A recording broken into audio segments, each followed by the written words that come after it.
Welcome to Kenton Teaches. Enjoy the video. You start by opening the Fampay app and confirming you're on the correct account. This prevents changing the wrong profile. Once done, verify your device has internet and your registered mobile number is active so OTPs arrive. Make sure you can unlock the app, either enter your current PIN or use biometric access. This step authenticates you before any security change.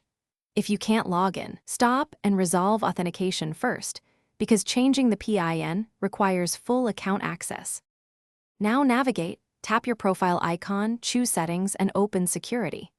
This path leads to the Change PIN option where Fampay confirms your identity. You'll be prompted to enter the current PIN. This prevents unauthorized changes and explains why you authenticate first.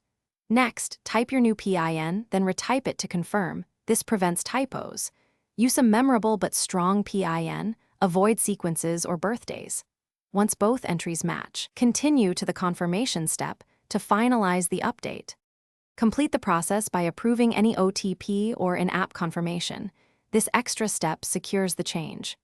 Once you receive confirmation, log out and test the new PIN to ensure it works in practice. This verifies the update took effect. If you don't receive an OTP, make sure your mobile network is active and request a resend. Sometimes a restart helps. If the app still won't accept the PIN, clear app cache or contact Fampay support with screenshots and timestamps for faster resolution. Thanks for watching. Please subscribe if this video was helpful.